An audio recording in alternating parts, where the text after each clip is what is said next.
Hello friends, स्वागत है आप सबका अपने चैनल फोकस जी के ट्रिक में। फ्रेंड्स, आज की इस वीडियो में हम देखने वाले हैं कि प्रमुख अंतर्राष्ट्रीय संगठन कौन कौन से हैं और उनकी स्थापना कब हुई। फ्रेंड्स, ये टॉपिक एनटीपीसी के हर शिफ्ट में पूछे जा रहे हैं और ये एग्ज़ाम के पॉइंट ऑफ व्यू से बहुत ही ज़्यादा इंपॉर्टेंट है। फ्रेंड्स, इस टॉपिक को आपको बिल्कुल भी रटना नहीं पड़ेगा क्योंकि सब कुछ मैं ट्रिक के माध्यम से आपको याद करा दूंगा। बस आपको इस चैनल को सब्सक्राइब करके बेल आइकन को प्रेस कर लेना है क्योंकि जितने भी इंपॉर्टेंट टॉपिक हैं मैं आपको हर 3 घंटे में प्रोवाइड करा रहा हूँ, वो भी पीडीएफ के साथ, ताकि आपको रिवीजन करने में आसानी हो जाए। आपको पीडीएफ के लिए टेलीग्राम ग्रुप से जुड़ना होगा, आपको पीडीएफ वहाँ से मिल जाएगी। सो बिना टाइम वेस्ट करते हुए बढ़ते हैं अपने टॉपिक की ओर। फ्रेंड्स, ट्रिक शुरू करने से पहले मैं आपको ये बता दूं कि इंटरनेशनल ऑर्गेनाइजेशन से क्वेश्चन किस तरह से पूछा जा रहा है। जैसे कि आपको एग्जांपल के तौर पे मैं आपको ये बता दूं कि जैसे यूनाइटेड नेशन ऑर्गेनाइजेशन है, तो इसमें जो है यूएनओ दिया हुआ है, तो यूएनओ में पूछ लेगा कि इसका फुल फॉर्म क्या है, तो आपको बताना होगा यूनाइटेड नेशन ऑर्गेनाइजेशन। या फिर ये दे देगा कि यूएनओ में एन क्या है, तो आपको बताना होगा कि एन। जब आपको फुल फॉर्म पता होगा तो आपको तुरंत पता चल जाएगा कि एन का मतलब होता है नेशंस। तो इस क्वेश्चन इस तरह से भी पूछा जा रहा है। और तीसरी चीज़ ये पूछा जाएगा कि यूएनओ की स्थापना क्या है, तो यूएनओ की स्थापना आपको बताना रहेगा। तो यहाँ पे मैंने शॉर्ट फॉर्म, फुल फॉर्म और इसका हिंदी में क्या मतलब है, सारी चीज़ें यहाँ पे इंक्लूड की हैं और स्थापना वर्ष भी मैंने इंक्लूड किया हुआ है। तो स्थापना वर्ष तो हम लोग ट्रिक से याद कर लेंगे। और इसके बाद से जो अपकमिंग वीडियो हमारी आने वाली है वो हेडक्वार्टर के ऊपर रहेगी। तो इन सब का मैं जितने भी हैं, इसमें 30 से ज़्यादा इंटरनेशनल ऑर्गेनाइजेशंस हैं, तो 30 इन सब का हम हेडक्वार्टर भी पढ़ेंगे और इसमें इस वाली वीडियो में हम जो है इसमें क्या है, इसका स्थापना वर्ष सब कुछ याद कर लेंगे।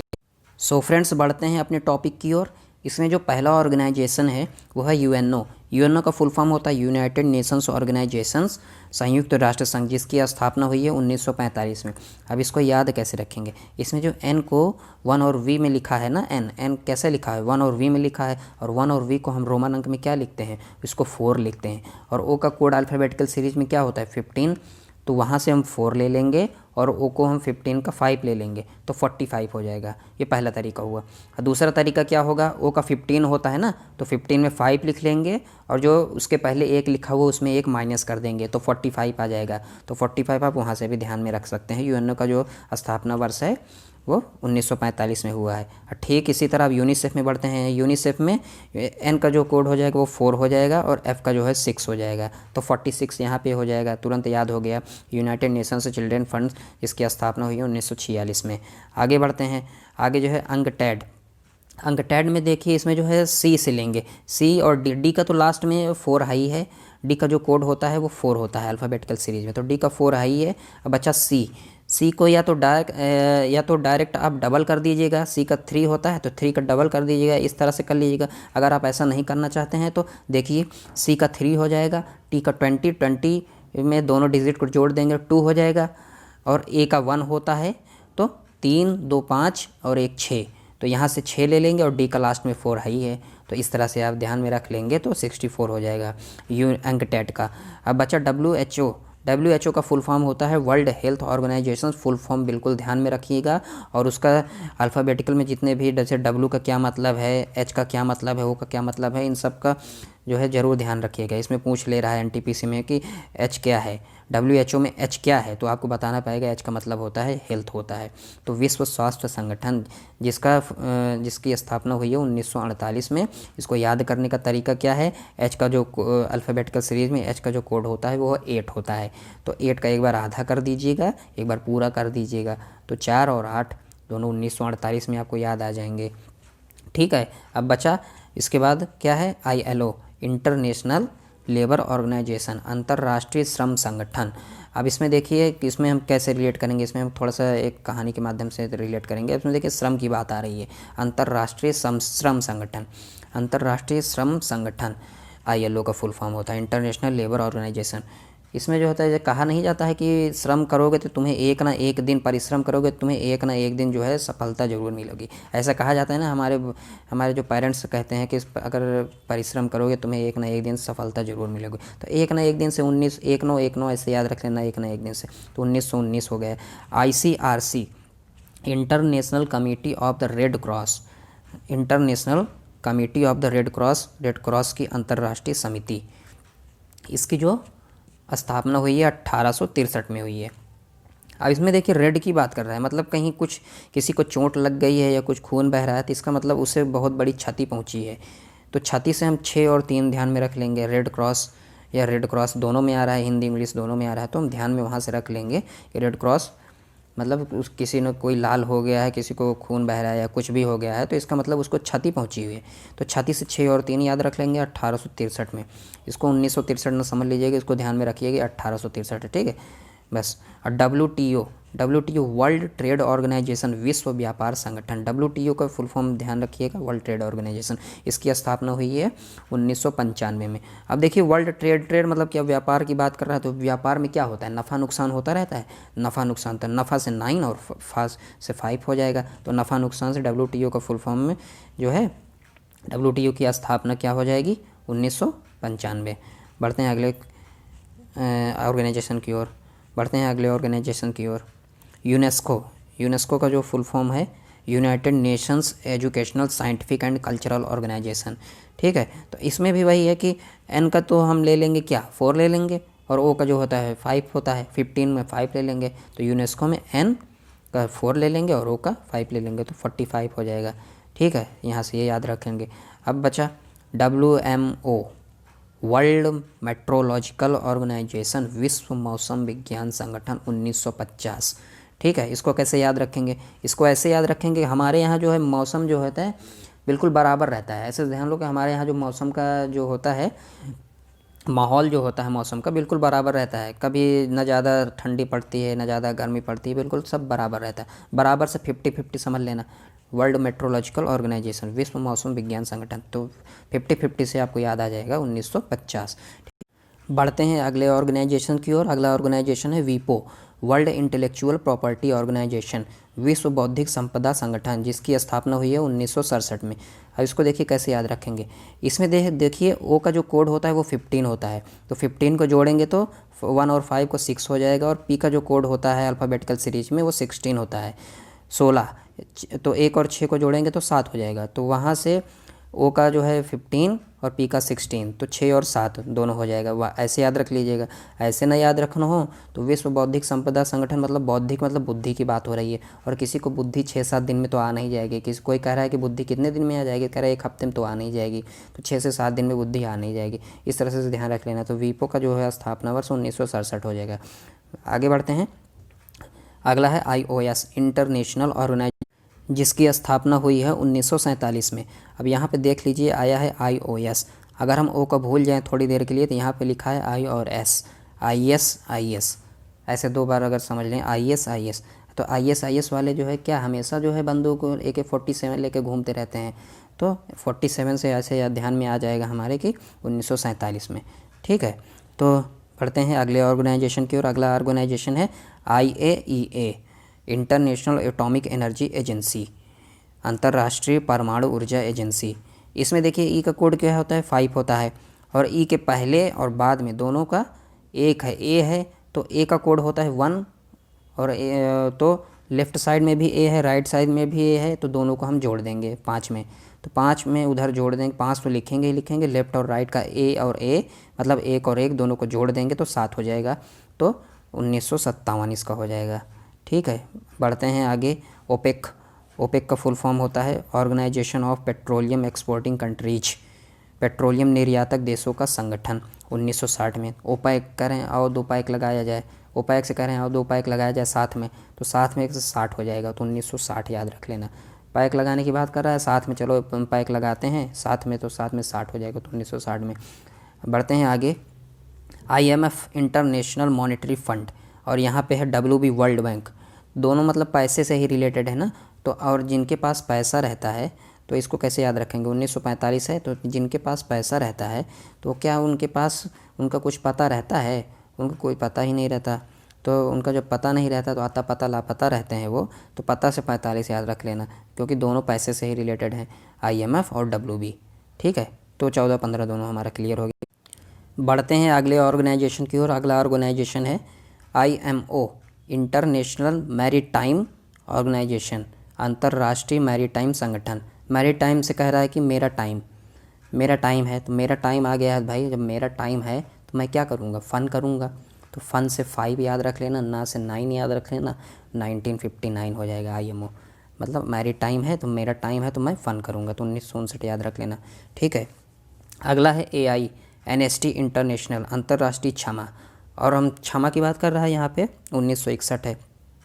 तो हम क्षमा में 6 आ रहा है तो 6 से 6 याद रख लेंगे। और हम क्षमा किसी को कितनी बार देते हैं, किसी को क्षमा हम किसी को माफ़ जो है एक ही बार करते हैं, तो उसमें दोबारा नहीं करते हैं। तो इससे ऐसे याद रख लेना कि 1961 हो जाएगा। क्षमा है, क्षमा में 6 याद आएगा, और क्षमा हम किसी को एक ही बार करते हैं। ठीक है, अब बढ़ते हैं अगले ऑर्गेनाइजेशन की ओर। अगला ऑर्गेनाइजेशन है ICJ international court of justice अंतर्राष्ट्रीय न्यायालय, जिसकी स्थापना हुई है 1945 में।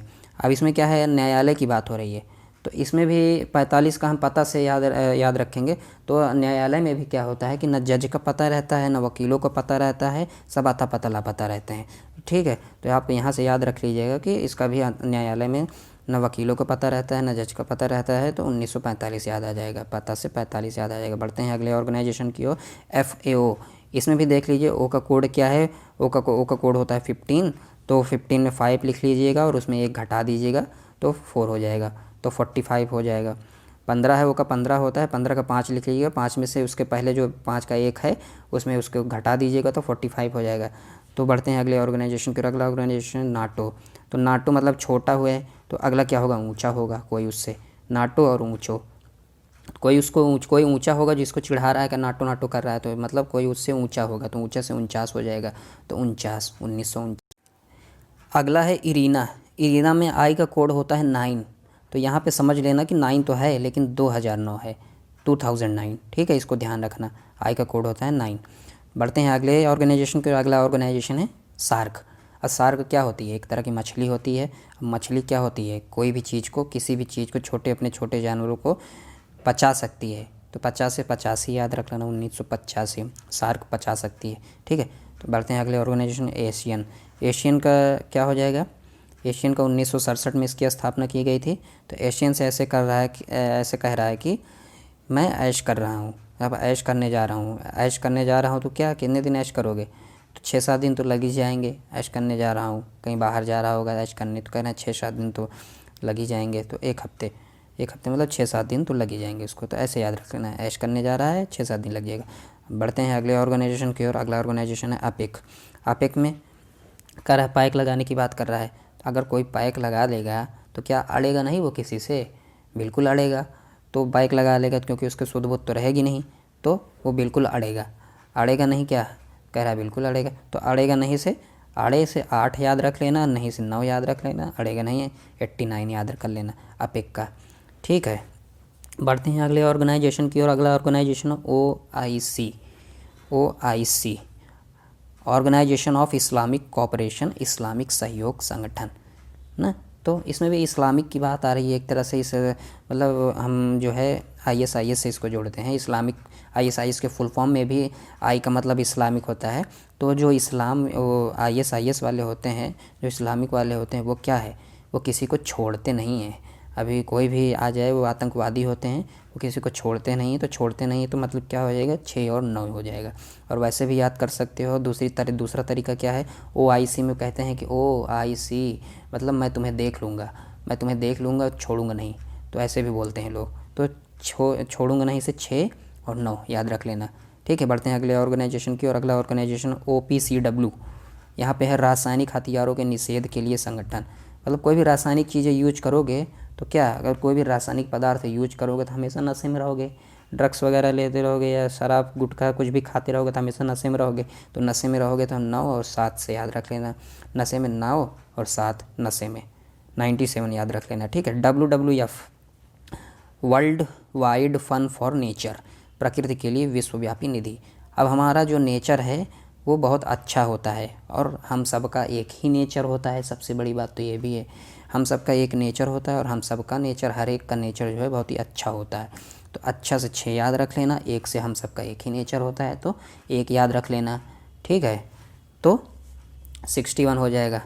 और वैसे भी अगर WWF आ जाए तो F का कोड होता है 6, तो 6 लिख लेना, उसके आगे 1 लगा लेना अपने मन से। अगर दोनों तरीका मैं बता रहा हूँ, जहाँ जहाँ पे भी लगने वाला है।